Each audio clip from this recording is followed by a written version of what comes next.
Hey, what's going on, guys? So my name is Ipe. I make seven figures on the internet by building and ranking websites in Google, generating leads for small businesses, and I've been making money for the last 8 years on the internet. So I like to react to Andrew Tate videos and give you some deeper insight as to what I think about it from a perspective of somebody that's been making money online. So today I'm gonna react to this video, the real truth about money and happiness. Tate brothers. Let me tell you guys something about life, and this is some genuine life advice. And Scott, if you're watching this too, this is for you. It is, because we can give good advice. I can give good advice. And Why Scott, we're so fucking successful. And Scott, I'm not saying I'm nowhere close to Andrew and Tristan Tate when it comes to giving people advice, but I still feel like my insights hold a lot of value because I am somebody that came from a 9 to 5, stuck in the matrix, living paycheck to paycheck, to starting an online business, and now I live the life of freedom and like being able to create my own income. So I know how different life can really be for people, and this is why I'm passionate about this topic and why I love talking about this, because it's changed my life figuring out how to make money on my own. nothing personal against you. Like, you're a skinny old man. You wore an oxygen monitor. You're just a dork. It's not like a big deal that you're a geek. Plenty of them. Plenty of dorks. You're just well known. You're just a well known. Loads of old skinny dudes are doing that at home. They just don't have Twitter. Yeah, you're just a nerd, right? But winning in and of itself never ever gets old. Like being the guy who just endlessly wins, people think, oh, but there must be something he ain't happy about, or he can't be that happy. I promise, when your life just goes well all the time and you're big and strong and rich and you do whatever you want and you steal everyone's wife and you sit around with your brother laughing about it and smoking $500 cigars in your mansion and flying around on private jets and just doing whatever you want, I promise it never gets old. Ever. It never gets old because everyone else loses, right? Everyone else, like Scott, gets to sit there and pretend there's something, and then their wife cheats on him in public and he gets made fun of, and none of this shit happens to me. The biggest attempt, people are like, oh, well, no bad things happen to you because you're a misogynist. You think, I don't care. I don't care. Don't care. So, I don't care. Like, I do backflips into my pool. That's what I do, either in my house in Cannes or my house in Bucharest or my house in Dubai. Nothing changes. I'm doing backflips. My life's good. People don't understand. That's a good point. It's like I'm still motivated every day to work hard and grind, because it's not really the money anymore. It's well, money is still a big part of it, but it's the feeling of winning and achieving more and more success that continue to motivate and drive you. And I agree that feeling never gets old. Everything's good in my life all of the time. Yeah. People don't understand how happy we actually are. You know what it is? I think it's one of the big forms of cope. People have their little bits of happiness in the world. So they have, for example, a kid, a daughter, and they have a dog. And they're like, oh, well, Tristan, you've got the millions of dollars and all the beautiful women and the fast cars, and you're tall and you're strong and all the women want you. But, I've got my daughter and my dog. Money can't buy that. Look, I've got a daughter and a dog too. And I've got all that shit. Don't try to cope by assuming people who live lives like us are in any way unhappy. That is just the matrix trying to brainwash you into thinking, oh, don't worry about trying to be like them.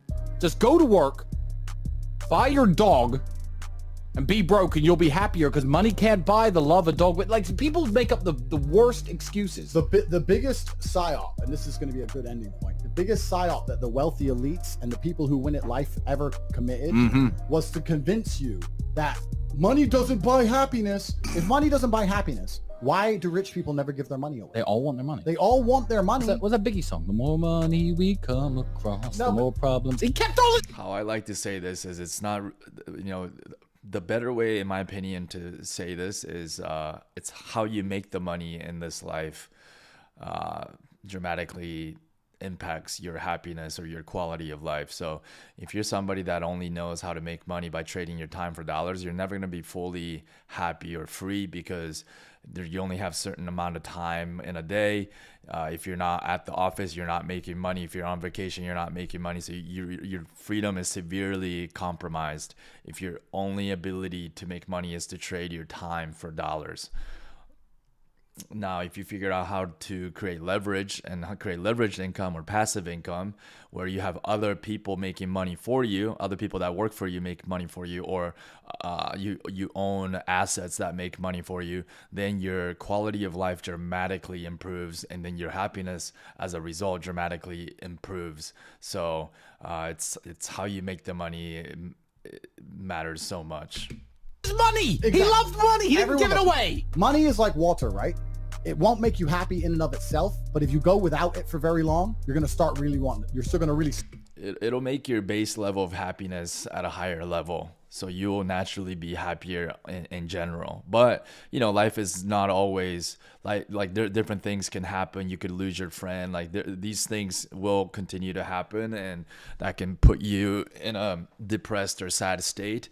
But when you create more leverage and freedom in your life, your base level happiness will definitely go up. Still want it. You're going to start really wanting a drink.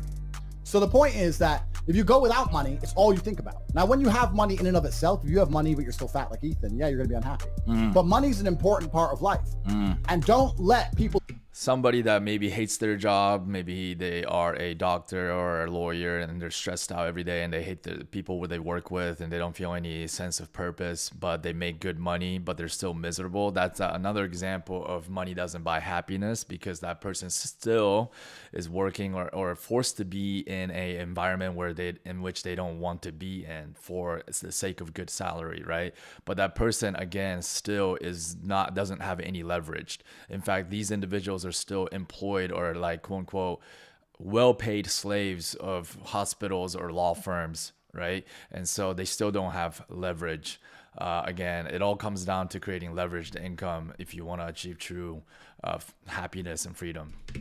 Who are hyper successful in every sphere. Don't let people like me and Tristan, who are in fantastic physical shape, fantastic financial shape, with good brotherhood, with a good network, living a fantastic life. Don't sit there and look at us and go, there must be something they don't like. Instead go, their life is perfect and I want that. Because the second one will motivate you. The first one allows you to cope and make excuses to not try.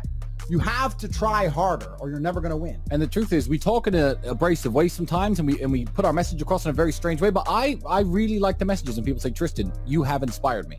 Tristan, I have my first kickboxing fight coming up. You have inspired me. This is what you were doing when you were young. I want to learn how to fight. I want to be strong and fit when I'm older. I don't want to look like Ethan. I don't want to look like... Completely. So it's cool. I'm trying to inspire. We love when people win. And what we do is we live by example, right? We're absolute winners, and we love when people win. And when you're a winner, you want others to win. There's plenty of room up here at the top, gentlemen. There's plenty of room. Yep. You need to look at our lives and be inspired by it. If you're looking at our lives and trying to find some stupid excuse why our life is bad, like seeing us surrounded by beauty queens on a yacht in Cannes and then going, well, they're misogynist, or they must have paid them. I don't pay women. Shut the fuck up. They just want to come on our boat. We're famous and cool. And to prove my point, me and Andrew have never, ever, just for no reason, started talking shit about some YouTube guy until they started first, and we analyze these people. Unhappy people do that. If I watched YouTube and found somebody who I disagreed with, and me and Andrew made a whole episode about someone who we've never even met, well, this person, and I think he's bad. That's what unhappy people do. We don't care about we just respond to you nerds, but we don't actually give a f***. I've never seen an Ethan I have 26 video. supercars. I got things to do. Yeah. Why would I care about going through YouTube trying to find someone who's misogynist and making Controversial views. We need money from YouTube. Money. It's embarrassing. So yeah, it is possible to be happy and have a wonderful life and have everything, and there isn't something missing. You need to affirm to the universe, gentlemen. You need to wake up every day and you need to talk to the universe as if it was Alexa or Siri, and you need to say, I want to see how good life can get. I've been saying this all the time, and I thought that my life was already perfect 2 or 3 years ago, and still it keeps getting better. Oh, yeah. My life keeps getting better. Now, life isn't a straight line, right? I didn't get to the top in a straight line. I had bumps, bruises, I had setbacks. Yeah, I got cut up, I got stabbed, I had a lot of problems. But here I am at the top. Life's not a straight line. But every single day I say, I want to see how good life can get. And God keeps providing. He keeps making me richer. I retain my wealth. I retain my health. I make better friends. I have amazing relationships. I have love in my life. Everything goes well for me all of the time. I can't explain in human words how fantastic my life is. I wouldn't change a thing. And that's because I affirm it. You have to believe that perfection is possible. You can live the perfect life. You can live the absolute dream life. But your dream life ain't going to happen if you're broke. You need money plus a bunch of other things. Dreaming isn't enough. Yeah, but money's a good place to start. Yeah. So you need to be living the high life, gentlemen. The high life exists. Me and Tristan are up here. We're waiting for some of you cats to get up here with us. Read the super chat. Yeah. Money is probably the most important pillar for people to figure out first and foremost. And, you know, even like relationships, health, these things are other core important pillars, but these things can also be all improved with money, because with money it buys you freedom and buys you time, and with time and freedom you can work on relationships and health. So figuring out the money pillar is, I think, the first step into living life on a new on a better, higher level.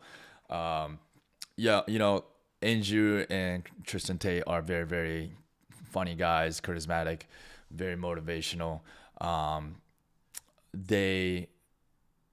They don't give you the exact steps, but that's not really their job.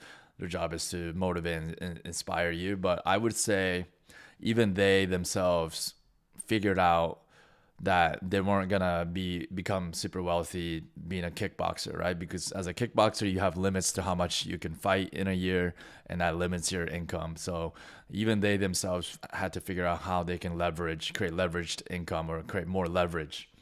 And what they figured out was they figured out how to leverage human capital, which is, you know, the first success they had was webcam business, how to get all these women to work for them. And now they figured out how to scale and how to create, you know, how to increase their income every day without them fully involved, by using other people to work for them. And that takes a lot of leadership skills, a lot of charisma, a lot of intangibles that most of us don't have to pull that kind of business off. And so I guess that advice of, hey, go start a webcam business is not very applicable to the people that they're talking to. But I think it's important to break down that, yeah, you know, there's other ways to leverage human capital. I mean, if you start a scalable business, maybe you start a cleaning business and you do the digital marketing and you know how to generate leads, which is what our program teaches, then you can hire other people to go do the cleaning for you. Now, that's another way of leveraging human capital. You can also figure out how to leverage media and code. Media is like becoming a YouTuber. You know how you master the skill of creating amazing video content, and you leverage video content to create leveraged income.